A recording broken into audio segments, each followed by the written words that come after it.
विक्रम और बैताल की कहानी। बहुत समय पहले की बात है। उज्जैनी नाम के राज्य में राजा विक्रमादित्य राज किया करते थे।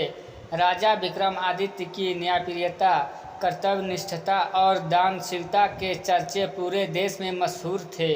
यही कारण था कि दूर दूर से लोग उनके दरबार में न्याय मांगने आया करते थे। राजा हर दिन अपने दरबार में लोगों की तकलीफ़ों को सुनते और उनका निवारण किया करते थे। एक दिन की बात है, राज दरबार लगा हुआ था। तभी एक भिक्षु विक्रमादित्य के दरबार में आता है और एक फल राजा को देकर चला जाता है। राजा उस फल को कोषाध्यक्ष को दे देता है। उस दिन के बाद से हर रोज़ वह भिक्षु राजा के दरबार में आने लगा। उसका रोज़ का काम यही था कि वह राजा को फल देता और चुपचाप चला जाता। राजा भी प्रत्येक दिन भिक्षु द्वारा दिया गया फल कोषाध्यक्ष को थमा देते। ऐसे करते करते करीब 10 साल बीत गए।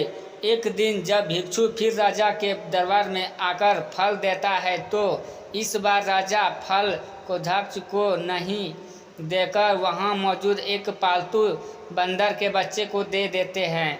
यह बंदर किसी सुरक्षमी का था जो छूट कर अचानक राजा के पास आ जाता है।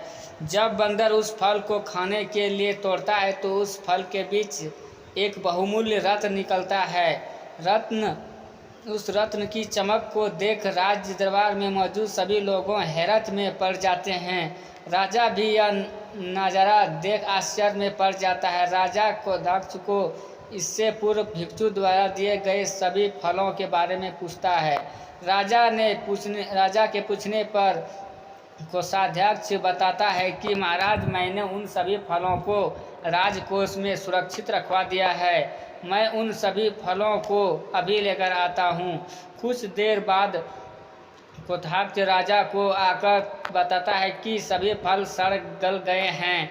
उनके स्थान पर बहुमूल्य रत्न बचे हुए हैं।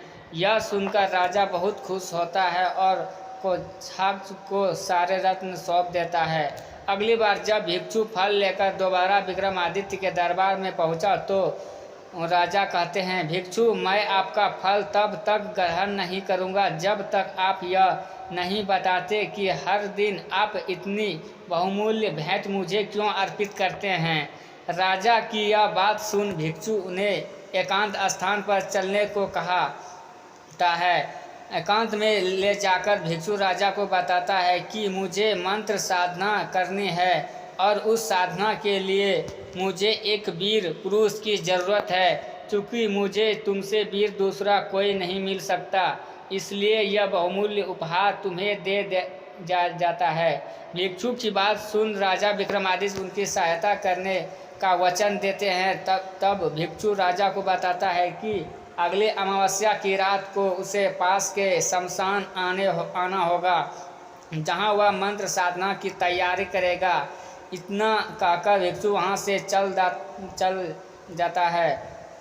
अमावस्या का दिन आते ही राजा को भिक्षु की बात याद आती है और वह वचन के अनुसार शमशान पहुंच जाते हैं। राजा को देख भिक्षु बहुत प्रसन्न होता है। भिक्षु कहता है, हे राजन, तुम यहाँ आए, मैं बहुत खुश हुआ कि तुम्हें तुम्हारा वचन याद रहा। अब यहाँ से पूर्व की दिशा में जाओ, वहाँ एक महाशमशान मिलेगा। उस महाशमशान में एक शीशम का एक विशाल वृक्ष है।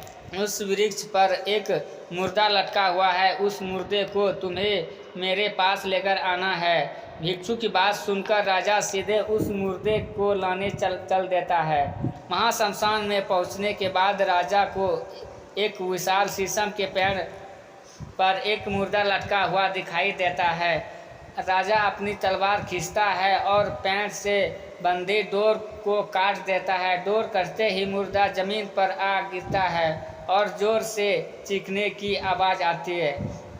दर्द भरी चीख सुन राजा को लगता है कि शायद यह मुर्दा नहीं बल्कि कोई जिंदा इंसान है। थोड़ी देर बाद जब मुर्दा तेजी से हंसने लगता है और फिर पेड़ पर जाकर लटक जाता है तो विक्रम समझ जाता है कि इस मुर्दे पर बैताल चढ़ा है। काफ़ी कोशिश के बाद विक्रम बेताल को पेड़ से उतारकर अपने कंधे पर टांग लेता है। इस पर बेताल विक्रम से कहता है, विक्रम मैं तेरे साहस और मान गया, तू बड़ा ही पराक्रमी है। मैं तेरे साथ चलता हूँ, लेकिन मेरी एक शर्त है कि पूरे रास्ते में तू कुछ भी नहीं बोलेगा। विक्रम सिर हिलाकर हाँ में बेताल की बात मान लेता है। इसके बाद बेताल विक्रम से कहता है कि रास्ता लंबा है, इसलिए इस रास्ते को रोमांचक बनाने के लिए मैं तुम्हें एक कहानी सुनाता हूँ। कहानी से सीख। एक राजा को हमेशा विक्रमादित्य की तरह साहसी और पराक्रमी होना चाहिए, तभी वह अपनी प्रजा की रक्षा कर सकता है। यदि आप लोगों को कहानी अच्छा लगा हो तो चैनल को सब्सक्राइब जरूर कर दें, और इससे आगे की कहानी आपको मेरे चैनल पर मिल जाएगा। दोस्तों, यदि आप लोग हमारे चैनल पर नए हैं तो चैनल को सब्सक्राइब करना ना भूलें। धन्यवाद।